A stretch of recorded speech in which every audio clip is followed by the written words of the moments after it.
Pai amoroso, à medida que nos preparamos para ver este vídeo, pedimos Tua presença e orientação. Que ele seja um instrumento de mudança positiva em nossas vidas, inspirando-nos a sermos melhores em todas as áreas. Capacita-nos a absorver os ensinamentos com clareza e a agir conforme a sabedoria que ela oferece. Que esta mensagem nos fortaleça emocionalmente e espiritualmente, conduzindo-nos a um caminho de luz e amor. Amém.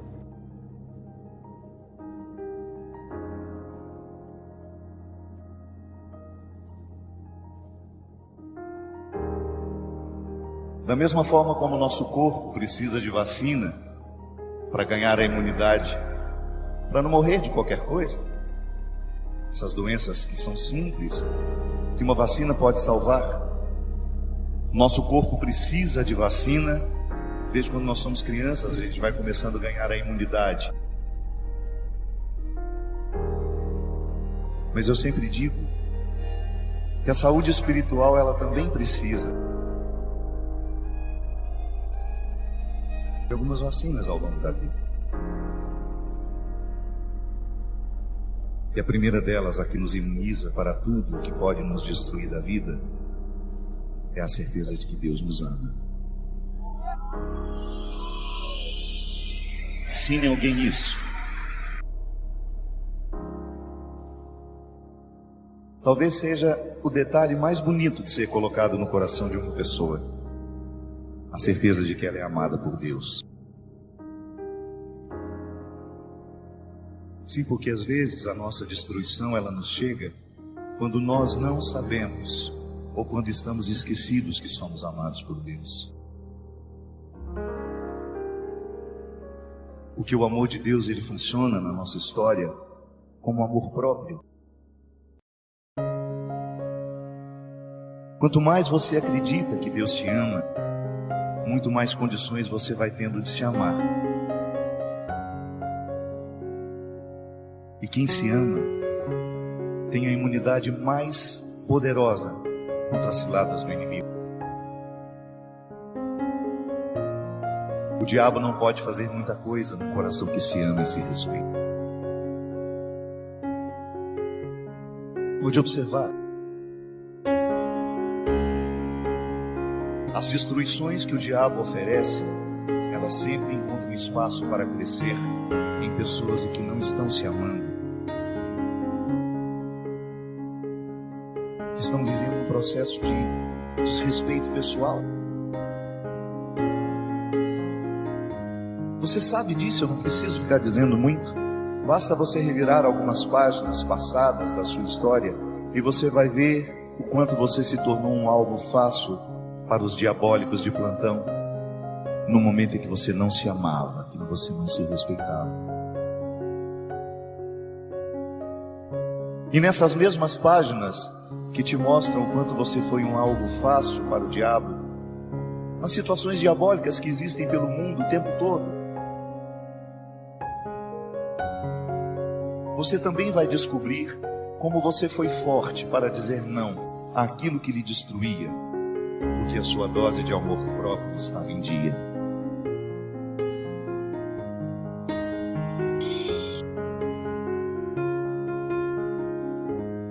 É por isso, minha gente, que a nossa vitória passa o tempo todo pela experiência de sermos perdoados. O perdão é a dinâmica da maturidade. Ele está no eixo da maturidade espiritual, da maturidade emocional, porque é quando a gente se perdoa daquilo que a gente não soube viver, que a gente se prepara para um novo tempo, como nascer de novo. Toda vez que você perde tempo, esquecendo do valor que você tem,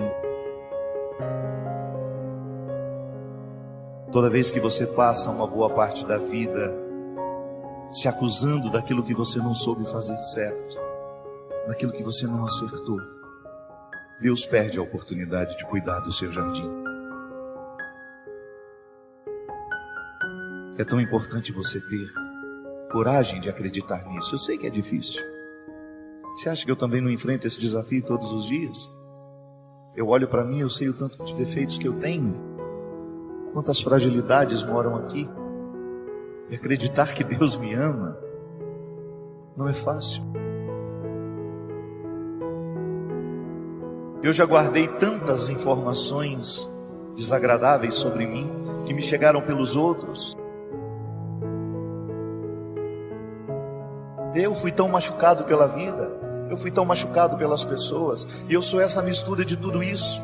Eu preciso acreditar que Deus me ama, mesmo eu sendo tão fracassado em tantas coisas, e acreditando no fracasso que chegou à minha vida, porque outros me acusavam disso o tempo todo. Eu sempre gosto de dizer isso. Eu tenho uma profunda identificação com aqueles que não entram pela porta da frente, porque eu nunca pude entrar pela porta da frente. Eu também nunca fui muito acreditado. E não estou dizendo isso aqui para me lamentar, não. Estou apenas dizendo que se hoje Deus me coloca num meio diferente para estar com pessoas diferentes, é porque eu fui achado da mesma forma. E seria uma incoerência da minha parte não ter um profundo respeito por todos os que passam pelo meu caminho, por mais diferentes que eles sejam de mim, porque eu também um dia fui achado por Jesus assim, na beira da estrada. Eu não estava no caminho principal, eu estava na beira da estrada. E desde então eu descobri que o meu sacerdócio é andar pela beira da estrada, lá onde eu também fui achado. Porque há tantos como eu, necessitados de serem olhados nos olhos e de receberem essa notícia: que Deus ama, que Deus não se cansa de amar, que não há nenhum erro que nós tenhamos cometido na vida que possa retirar-nos da certeza do amor de Deus. Não há nada. E eu tenho consciência que a minha espiritualidade consiste em acender naqueles que estão cansados a chama de um novo tempo. Dizer aos que ainda não sabem, ou recordar os que estão esquecidos, que Deus não desiste de nós. Deus não desiste de mim. Deus não desiste de você. E eu sei que às vezes nós ficamos desistindo de nós. Eu sei que às vezes você desiste de você, porque você sofre do mesmo mal que eu já sofri muito, que é ser olhado de um mesmo jeito pelas pessoas que te conhecem. Aquele olhar que paralisa, sabe? Aquele olhar que diz: ixi, eu já sei como você é. Isso é terrível. Às vezes nós precisamos a chance, apenas de uma chance, de um olhar que nos olhe como se fosse o primeiro dia de nossa vida. Às vezes é só isso que nós precisamos. Quebrar a força dos olhares que nos viciam naquilo que nós já sabemos de nós. É tão cruel você encontrar pessoas que ainda não chegaram ao melhor de si, porque elas estão numa ambiência desanimadora. Elas estão cercadas de pessoas que olham para elas de um mesmo jeito, de um jeito viciado, paralisante. Por isso que às vezes é bom você sair de casa e vir passar um final de semana aqui, para você descansar um pouco dos olhares que te olham de um mesmo jeito.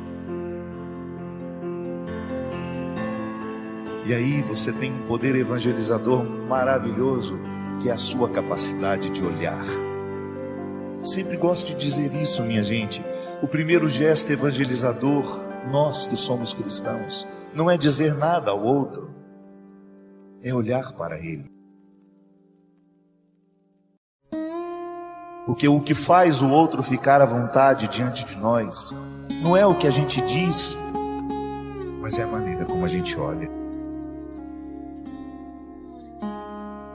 Eu sei muito bem se sou bem-vindo, não é quando o outro me diz seja bem-vindo, porque pode ser que a palavra esteja dizendo uma coisa e o olhar dizendo outra completamente diferente.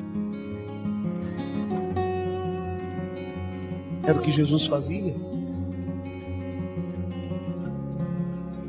Às vezes Jesus não tinha tempo de dizer uma palavra para aquela pessoa, mas ele podia olhar. E o olhar dele era sempre um olhar renovador. Um olhar que colocava coragem em quem o recebia. Um olhar que desafiava tudo aquilo que aquela pessoa já havia encontrado de si. Um olhar que quebrava o poder viciante dos olhares que paralisam, que nos amedrontam e que às vezes nos fazem pensar que só podemos ser essa pequena porção que já achamos de nós mesmos. Você é muito mais do que você já achou de si.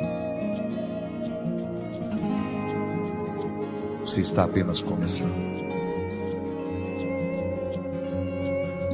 Você está apenas começando. Ouse acreditar. Ouse acreditar que o melhor que há em você ainda não veio à tona. Ouse acreditar que hoje o olhar de Jesus é para você, que já está desanimado de si, que coleciona fracassos, que coleciona decepções. Ouse acreditar que hoje esse olhar é para você. Ouse pensar que tudo isso aqui foi colocado, foi pensado, para que nessa noite você fosse visitada pela certeza do amor de Deus por você.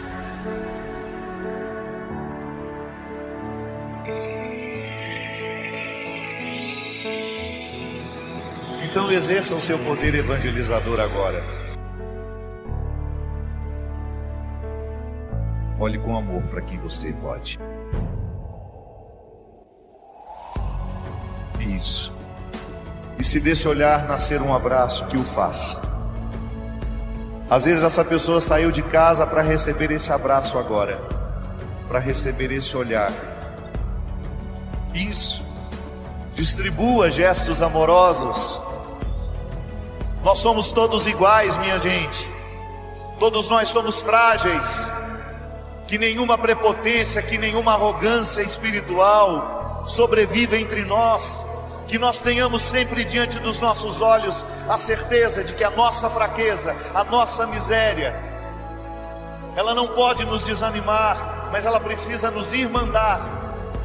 Eu, quando sei que sou fraco, eu preciso olhar para aquele que está do meu lado com misericórdia, porque eu sei que ele enfrenta as mesmas fraquezas que eu.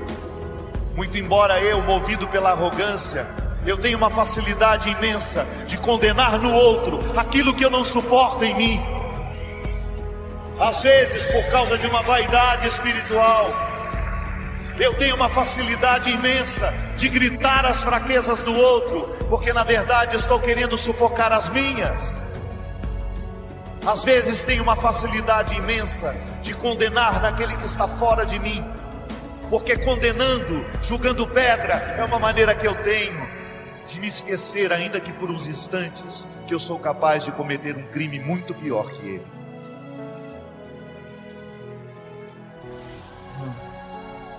A nossa fraqueza não pode nos colocar arrogantes. A psicologia nos ensina que onde existe insegurança, lá existe agressividade. As pessoas mais agressivas são as mais inseguras, porque a agressividade é uma forma que elas têm de sobreviver. Mas nós não vamos nos render a isso. Eu não vou parar no rosto agressivo. Eu não vou ter medo da agressividade de ninguém. Eu vou oferecer o meu amor. Eu vou oferecer aquilo que eu sei que já está curado em mim. Porque não há uma maneira mais honesta de viver o Evangelho senão partilhando aquilo que eu recebo todos os dias. Eu recebo perdão, minha gente. Eu recebo misericórdia. Eu sou um filho da fraqueza, mas eu também sou um filho do céu. E eu não me canso de oferecer isso a quem passa por mim. Então, certos de que somos fracos, miseráveis, a gente acolhe melhor o que passa pela nossa vida. Deus ama você. Deus ama você.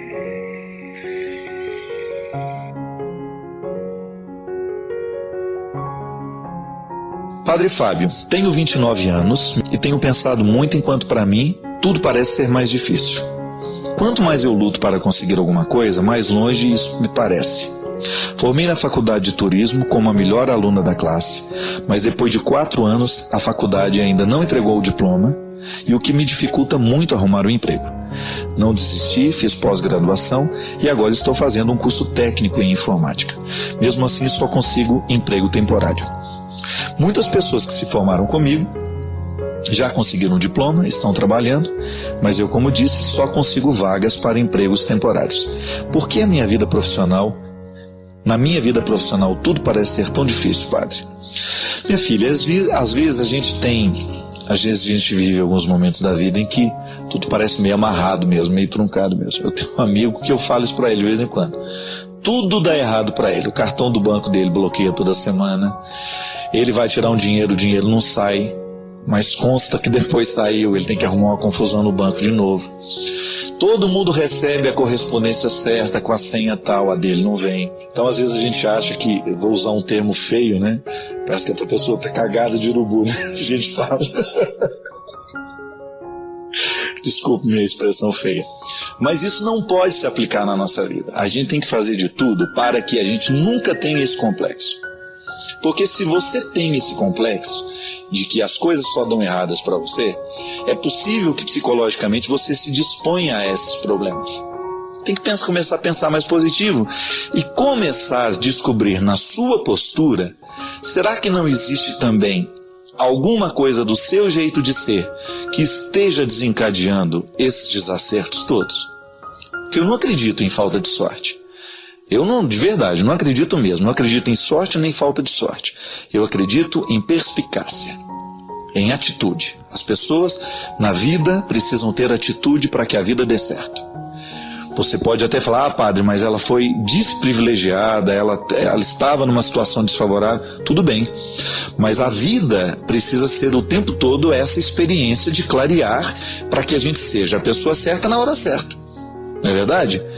Muitas vezes as coisas dão errado para nós é porque nós não temos essa lucidez de começar de ficar atento. Agora é hora de fazer isso. O diploma não saiu ainda, por quê? Porque deve estar faltando uma atitude de ir lá, de exigir aquilo que é direito seu. A faculdade não pode negligenciar o seu diploma. Não é possível que depois de 4 anos de faculdade, você ainda esteja necessitando do seu diploma e ele não está nas suas mãos. Então falta muitas vezes a atitude da nossa parte. Você sabe, minha gente, às vezes eu fico vendo, nós somos educados dentro de... Às vezes, né, você encontra pessoas, eu particularmente fui educado dentro de um contexto assim, em que a gente fica muito conformado com as coisas não darem certo. Eu precisei, num determinado momento da minha vida, quase que fazer uma quimioterapia psíquica, né? Expulsar isso de mim.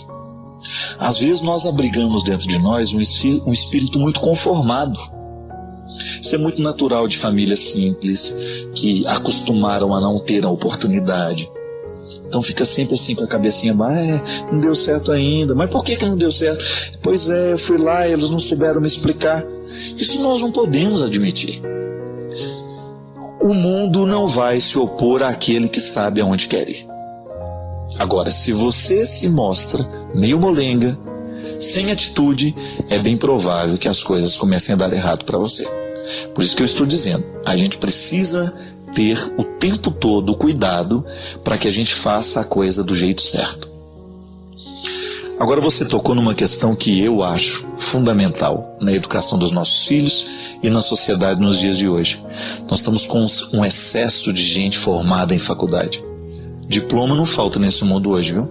Agora, falta especialidade técnica. Então, será que não está na hora de nós começarmos a pensar um pouco nas opções que nós estamos fazendo?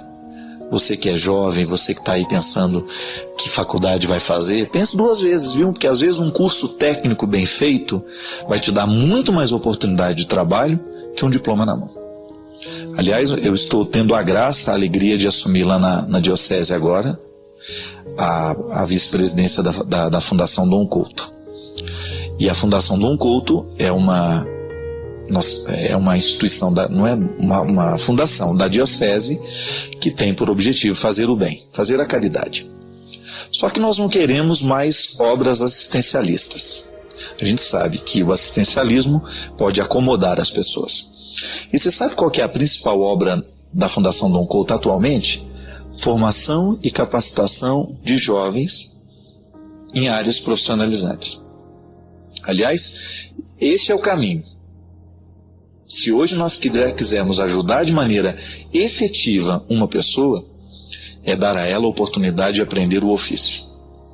Se você, por exemplo, pega todas as áreas técnicas do mundo hoje, os trabalhos especializados. Então eu preciso de um pedreiro na minha casa. Meu pai era pedreiro.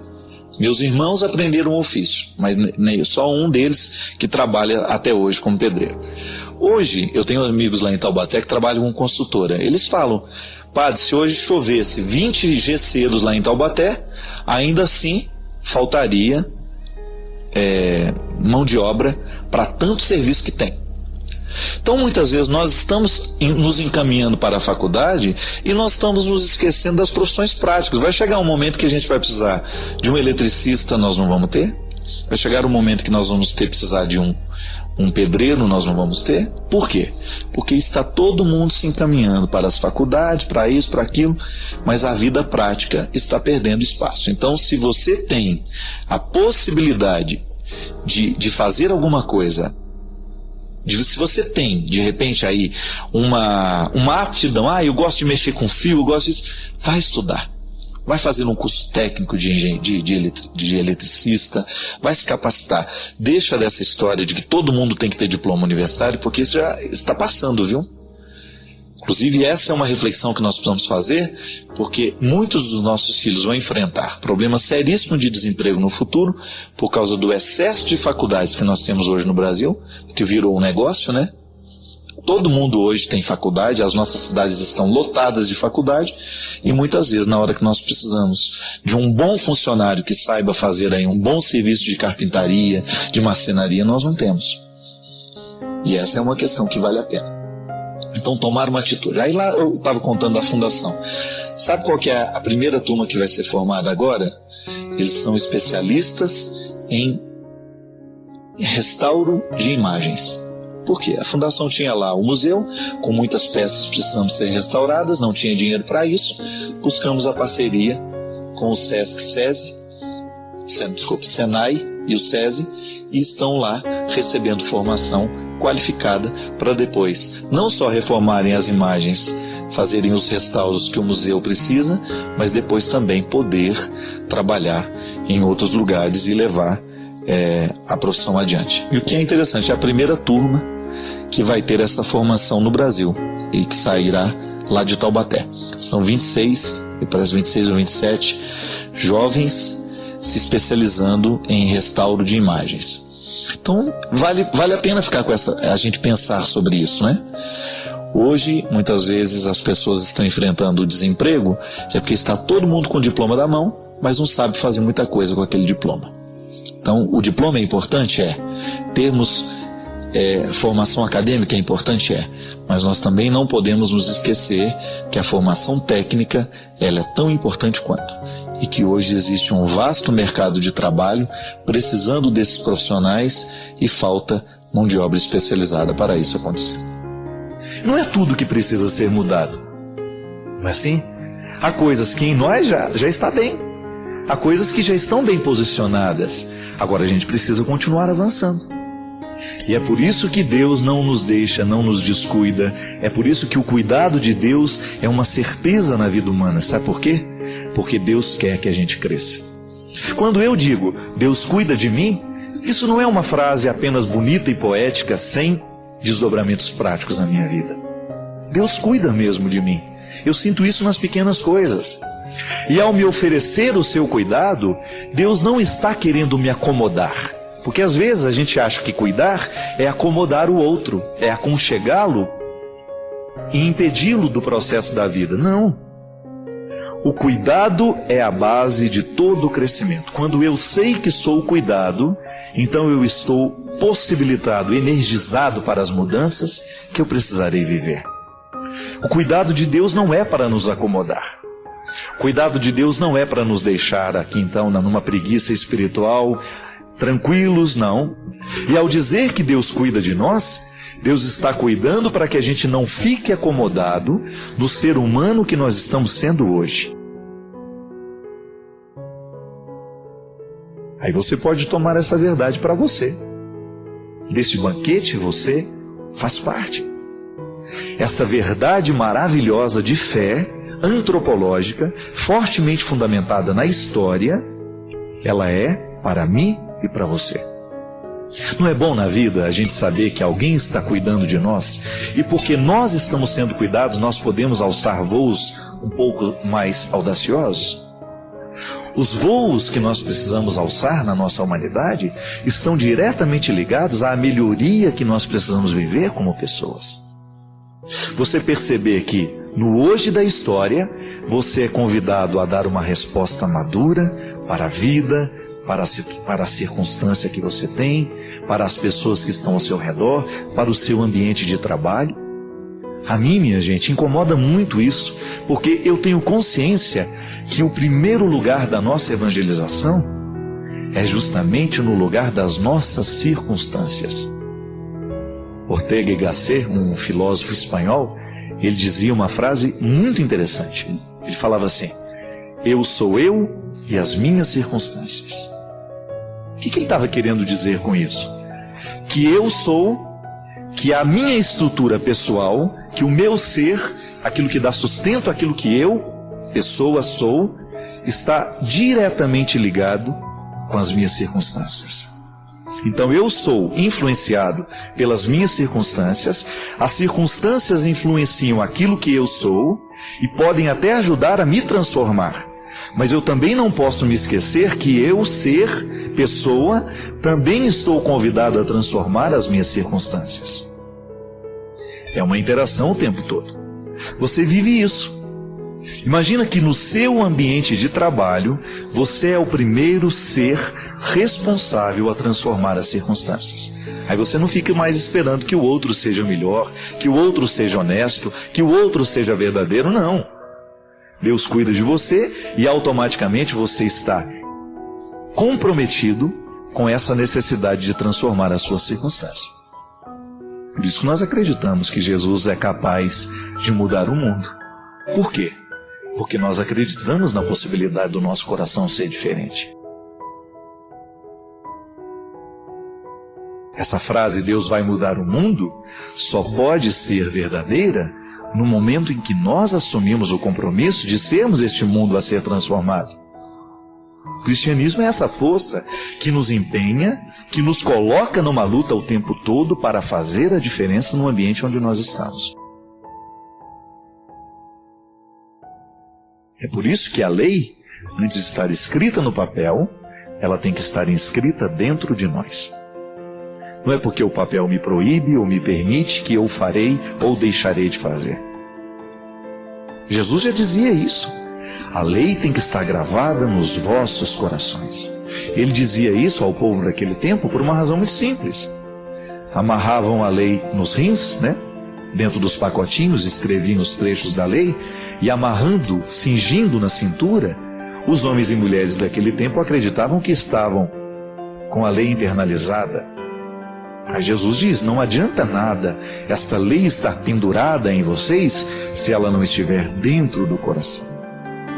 E Jesus é muito sábio. Por isso que ele revolucionou o mundo e por isso que ele continua revolucionando a nossa vida, as nossas estruturas, porque ele vai na raiz da história, lá no lugar onde a gente aprende. A pedagogia nos diz que o ser humano pode ser melhor à medida em que ele aprende e apreende a bondade como um valor, um código de conduta, caráter, cidadania. São valores que fazem diferença no lugar onde nós estamos situados. E por isso que Jesus dizia que a lei que deve verdadeiramente orientar os nossos corações não é essa que está inscrita nos papéis, nem nos códigos, nem nos livros, mas é a lei que está escrita dentro de nós. E é essa lei que nós queremos escrever aqui. É essa lei que eu faço questão de ajudar você. Eu, como padre, eu estou diretamente comprometido a inscrever essa lei dentro de você. Sabe por quê? Porque se essa lei estiver inscrita dentro de você, ninguém te segura. Você vai longe, porque eu tenho certeza disso.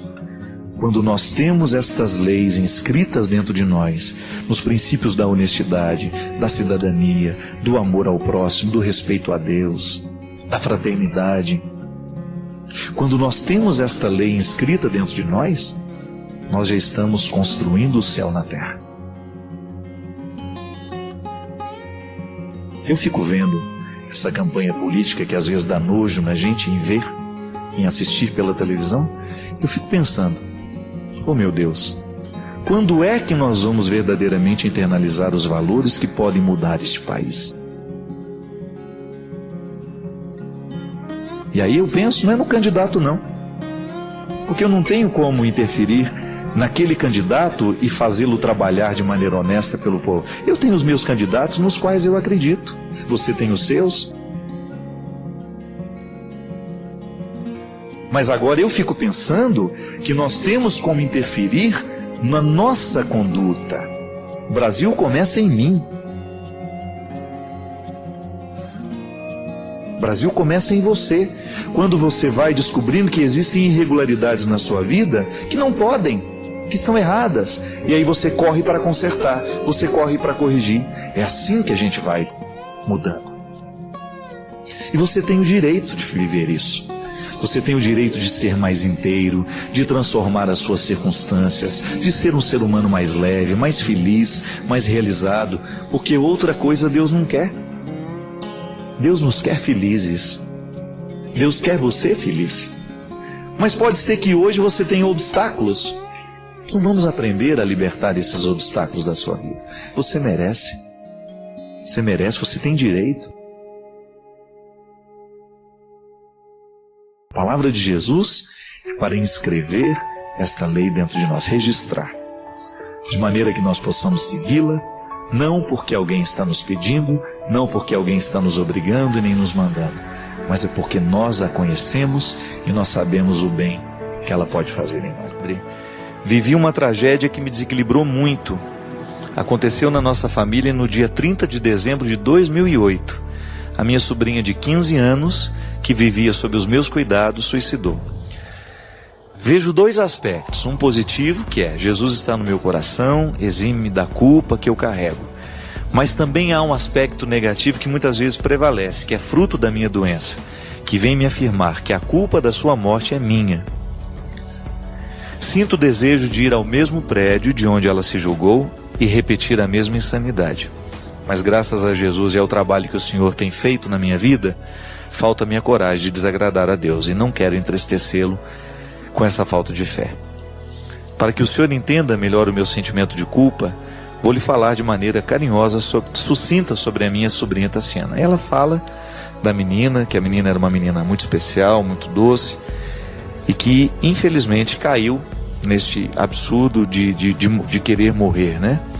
E ela está vivendo um agravante terrível, que é, ela é acusada no inquérito policial pelo namorado dela, né, pelo namorado da Tassiana, de ela ter sido a culpada por causa do horário que ela colocava no namoro dos dois. O garoto alega que a menina estava insatisfeita com isso. O juiz deu por encerrado o caso por não ter provas concretas contra a mencionada tia, que sou eu. Padre, o sentimento que tenho é: a vida toda de Tassiana foi empurrada para um abismo e eu dei o empurrão final. É isso que me mata a cada dia. Minha filha, não permita que isso aconteça. A gente não tem como entrar dentro do coração daquele que se foi, a gente não tem como conhecer os motivos. Uma coisa é certa, é uma imbecilidade pensar que a sua sobrinha iria se matar porque você colocou horários para o namoro dela. Não. Infelizmente, minha filha, os nossos jovens estão chegando. Você mesmo estava dizendo que ela foi parar nas suas mãos justamente por causa de uma história difícil que essa menina já tinha. Filho é igual casa, se não tiver bom alicerce, não fica de pé muito tempo. É assim, você pegou essa menina num determinado momento da vida em que você já não tinha mais como interferir nos alicerces dela. É muito difícil a gente oferecer estrutura de vida àquele que já chega totalmente desestruturado. Eu não estou dizendo que é impossível. É possível sim a gente ajudar, dar estrutura àquele que nunca teve. Mas será muito mais difícil. E aqui, minha gente, eu extrapolo a conversa, para poder falar com você que tem filho. Cuidado. Cuidado com o que você está oferecendo a esta criança. Cuidado com o lar que você está colocando sob os pés desta criança. Tudo isso que você oferece hoje será determinante para o futuro, quando jovem, quando adulto, quando é idoso. A gente não é por acaso. A gente é o fruto de todas as influências que a gente recebe. A gente nasce e já começa a receber essas influências. E a gente precisa lutar muito para que o nosso lar seja um lugar onde as pessoas verdadeiramente possam ser preparadas. O ser humano precisa ser preparado. Nós não damos conta da vida de qualquer jeito. É preciso ter uma estrutura. E amar é justamente emprestar essa estrutura, é conceder ao outro a possibilidade de crescer, de não querer se matar, Porque o suicídio é lento, ninguém pula de uma hora para outra. Os motivos vão minando o coração da gente. Eu relembro a história de um moço lá em Taubaté, já no último ano de medicina, e foi encontrado morto pendurado numa corda. Imagina você, um rapaz com o futuro pela frente, no último ano de medicina, de repente aparece pendurado lá, meses antes da formatura. Essa corda não é colocada da noite para o dia. Essa corda é colocada aos poucos. E se a gente não cuida, a gente também coloca uma corda no pescoço. Viver é a experiência de condenar ou de salvar. Viver é a experiência de aceitar a condenação ou de aceitar a salvação. Passa o tempo todo pelo caminho do outro, mas passa também no nosso. Hoje a gente viveu situações que nos condenaram ou que nos salvaram. É um gomo de corda que a gente põe ou que a gente tira. Tudo depende da escolha, da seleção que a gente faz. A vida precisa ser peneirada, igual o garimpeiro faz. Pega aquele monte de terra numa peneira e vai peneirando aos poucos, até ele ver se tem pedra preciosa ou não. Se não tem, ele joga tudo fora e começa de novo. O final do nosso dia deveria ser sempre uma experiência de garimpo. Olha para a peneira do dia, olha tudo o que aconteceu, tudo o que você ouviu, tudo que você viveu, todas as situações que você enfrentou, tudo aquilo que caiu diante dos seus olhos, tudo que você viu, tudo que você ouviu, e só guarde se for precioso. A gente perde muito tempo guardando tranqueira. Jogue fora. Não leve para a sua cama, não leve para o seu sono aquilo que foi o lixo do dia, senão vira corda no pescoço da gente. É impressionante o quanto que a gente vai se matando aos poucos quando a gente não joga da peneira o que verdadeiramente não valeu a pena. Agora, se a gente insiste em guardar tudo que não presta, aí a gente vai verdadeiramente colocando gomos na nossa corda, no nosso pescoço. E de repente, quando você menos imagina, você está pronto para morrer. É lamentável, mas é verdade. As escolhas erradas que nós vamos fazendo na vida representam uma corda que nós vamos colocando no nosso pescoço. Eu estou vendo de maneira muito feliz, né, a recuperação de um sobrinho meu que eu amo muito, que é o Conrado. Um menino que durante muito tempo, um menino bonito, inteligente, esperto, optou por colocar a corda no pescoço. E hoje, graças a Deus, por causa de olhos que estão enxergando de maneira salvífica, de pessoas que estão emprestando a ele um novo sentido para a vida, o Conrado está tendo a experiência bonita de julgar os gomos da corda que estavam no pescoço dele. Se recuperando, se reabilitando, fazendo as pazes com a vida. Pode observar, às vezes nós ficamos de mal com a vida. E toda vez que nós estamos de mal com a vida, nós começamos a criar a possibilidade da morte. Foi o que aconteceu com a sua sobrinha, minha filha. Infelizmente, ela já cresceu de mal com a vida. Faltou estrutura, faltou amor, faltou olhar, faltou cuidado. O lar não foi o que ela precisava. E chega num determinado momento que qualquer fraquezazinha, qualquer dificuldade, ela pula. Por quê? Porque não está preparada. Sofreu demais. Não aguenta mais os problemas da vida. Falta preparo para permanecer de pé. É por isso que é tão difícil recuperar uma pessoa. Porque é nesta hora que vai valer o quanto que a gente foi bem educado, o quanto que a gente foi bem estruturado. É igual quando eu tive hepatite. Eu me lembro direitinho de uma frase do doutor Antônio.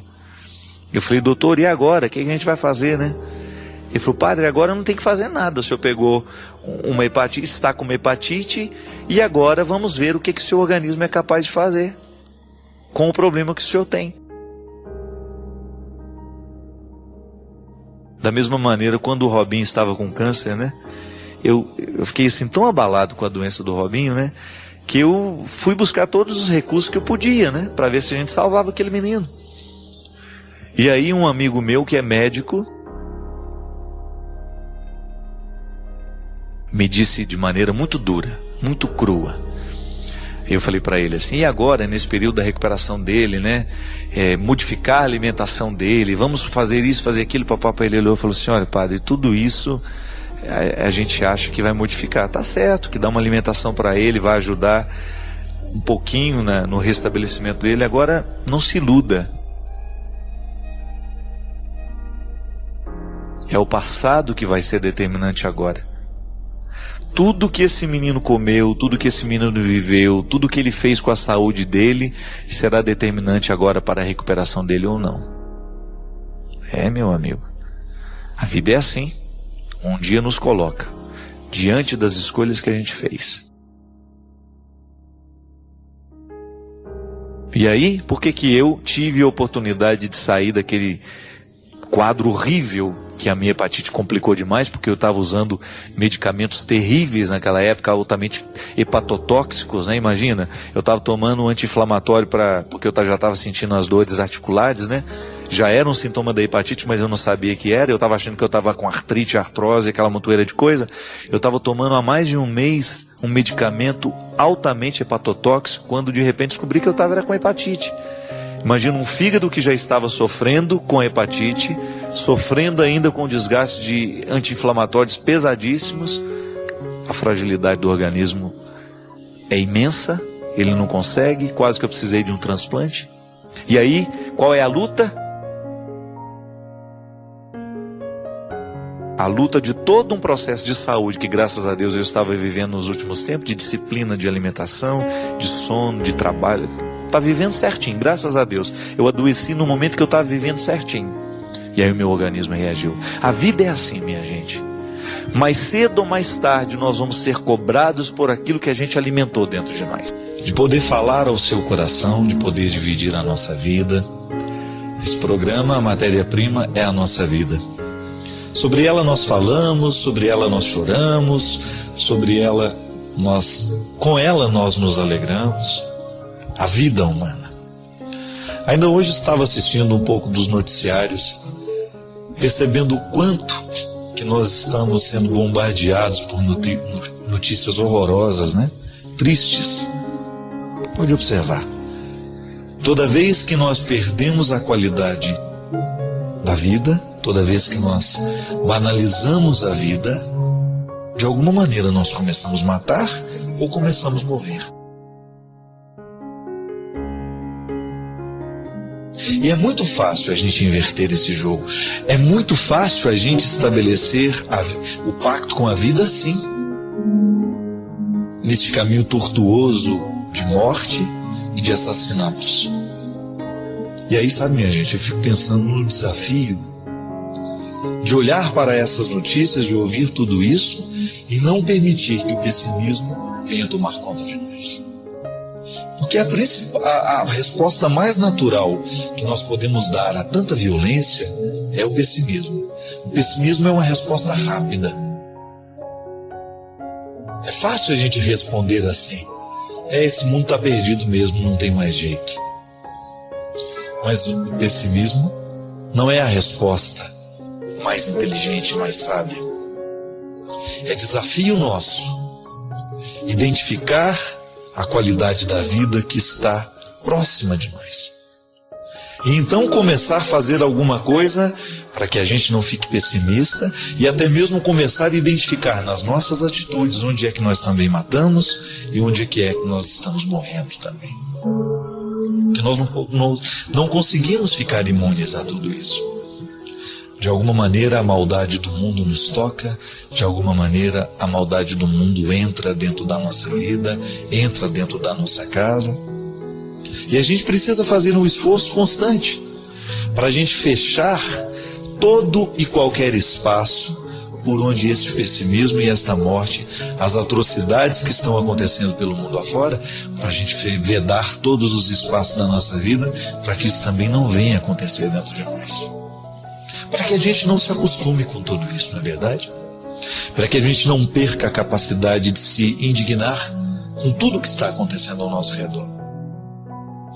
São tantas coisas tristes, são tantos acontecimentos desastrosos, são tantas coisas ruins rondando a nossa vida, rondando a nossa sociedade, rondando as nossas casas.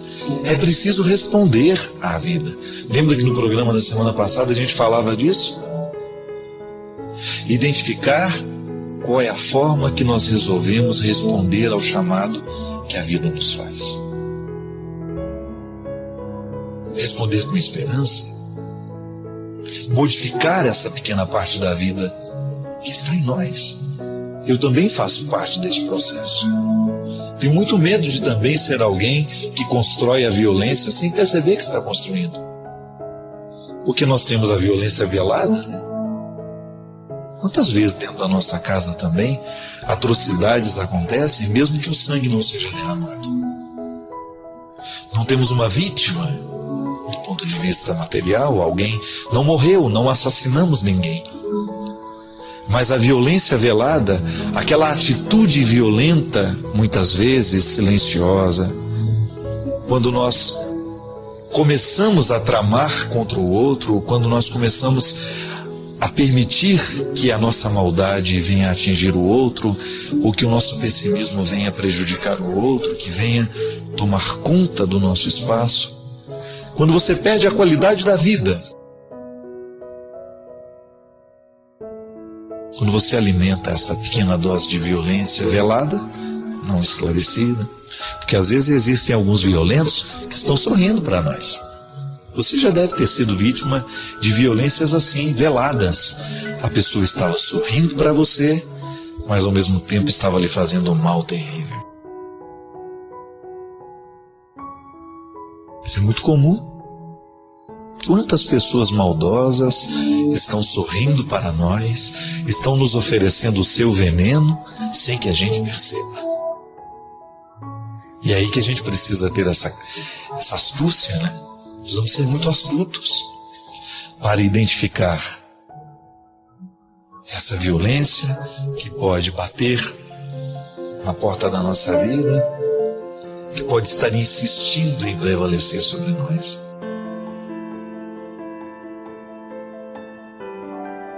E aí você começa a tornar-se um pouco mais consciente, eu também. Não temos o direito, não temos, é obrigação nossa, é o nosso compromisso com a vida. Nunca permitir que a violência cresça nos territórios da nossa casa, da nossa história. Porque não vale a pena. Melhor é a gente renovar o nosso pacto com tudo aquilo que é bom, não é verdade? Melhor é a gente renovar o nosso compromisso com o crescimento. Eu quero crescer. Cresçamos juntos. A direção espiritual na nossa vida, ela serve justamente para isso, né? Para nos ajudar a esclarecer onde é que nós precisamos ficar melhores. Da mesma maneira como na terapia, junto ao terapeuta, o paciente vai descobrindo quais são as atitudes humanas que poderão desencadear um processo de melhoria. Não é assim? O psicoterapeuta, a gente vai lá, conta para ele um pouco dos nossos conflitos, das nossas histórias, e ele nos ajuda a construir uma solução. O terapeuta não é nada mais, nada menos que um grande amigo que a gente vai fazer e paga para ter essa amizade, né? O problema é pagar para ter o amigo.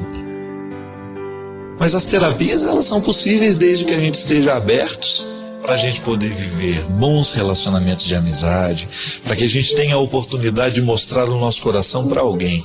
Tão bom, né? A gente ter a liberdade de confessar as nossas misérias a alguém, a gente saber que no coração do outro a gente tem espaço. Porque quando a gente partilha o nosso processo, a gente escuta do outro uma opinião e a partir daquela opinião a gente pode modificar. A gente pode dar passos na direção de um futuro promissor. Não é verdade? A gente pode alcançar resultados um pouco mais satisfatórios que aqueles que a gente alcançou até o dia de hoje. Direção espiritual é para isso. Para a gente dividir a vida, para a gente falar do que nos assola, do que nos preocupa, para a gente contar o contexto da nossa vida e a partir desse contexto a gente procurar mudanças. E todos nós precisamos mudar. Ninguém está pronto. Ninguém tem o direito de dizer, não mexam comigo porque eu já estou prontinho, já não tenho mais nenhum detalhe da minha vida que precisa ser modificado. Não, todos nós precisamos mudar. E às vezes a gente descobre que precisamos mudar ouvindo a história do outro. Por isso que é bom conversar, né? Você sabe que a filosofia nasceu assim? Numa praça onde as pessoas iam trocar mercadorias. É a famosa praça grega chamada Ágora. Ágora era o lugar onde as pessoas se encontravam para trocar as mercadorias. Tinha uma galinha, né? O outro devia ter um porco. Chegava e falava, eu te dou a galinha, você me dá o porco. Mas junto dessa mercadoria existia uma troca de experiências.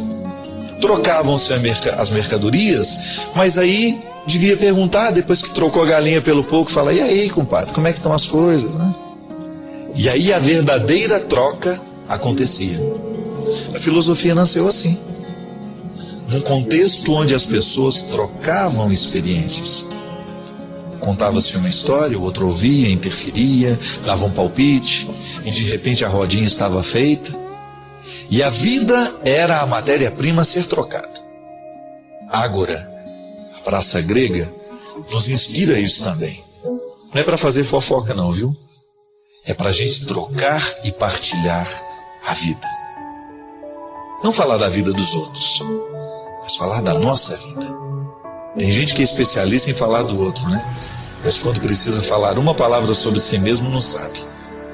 A gente desaprende. Mexer na história da gente, contar, ter liberdade de dizer quem somos. Isso é muito salutar. Isso é saudável demais. Isso nos ajuda muito no nosso processo. Ao escutar uma história que não é a nossa, a gente ter a oportunidade de refletir a nossa história. Isso vale a pena, minha gente. Eu acredito cada vez mais nisso. O ser humano que se reflete, ele faz a diferença no mundo.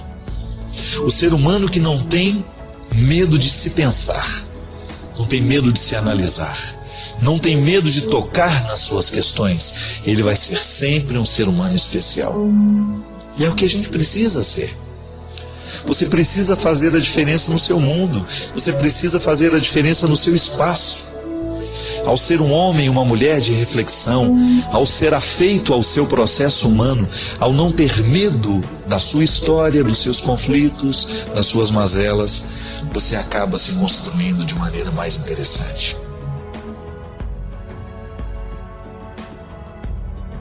Começa a morrer aquele que não sabe se pensar, aquele que está com preguiça de tocar nas próprias questões, aquele que não tem disposição de tocar o dedo na ferida, porque de vez em quando a infecção só vai embora quando a gente tem coragem de tocar na ferida e saber o que é que está infeccionado ali. Muita gente morre antes da hora justamente porque não teve coragem de identificar as mazelas interiores, não teve coragem de arrancar aquela casca que escondia a infecção. É assim? Afetivamente a gente morre antes do tempo. É lamentável a gente encontrar pessoas que aos 30 anos já morreram do ponto de vista afetivo. Por que morreram? Porque já não sabem mais amar, já não sabem mais renovar o compromisso com a vida, já não sabem mais se encher de esperanças, já não sabem mais alimentar sonhos. E a gente morre antes da hora, quando a gente deixa de sonhar, quando a gente deixa de esperar, quando a gente deixa de alimentar dentro de nós o bom da vida, quando a gente se transforma numa caixa de rancores, numa caixa de ódios, numa caixa de ressentimentos, ou de memórias ruins, de lembranças ruins que nós insistimos guardar dentro do coração. Quando a gente começa a se alimentar disso, a gente vai morrendo afetivamente. Ao contrário, a gente encontra gente que está lá com 60, 70, 80 anos, novinhos em folha do ponto de vista afetivo. São aquelas pessoas que são capazes de amar, que ainda alimentam sonhos, que não permitiram que o tempo passado, que o tempo ido, ficasse determinante no seu futuro, no seu presente. São as pessoas que se reconciliam com a vida todos os dias, que fazem essa triagem, que selecionam e que escolhem o melhor da vida.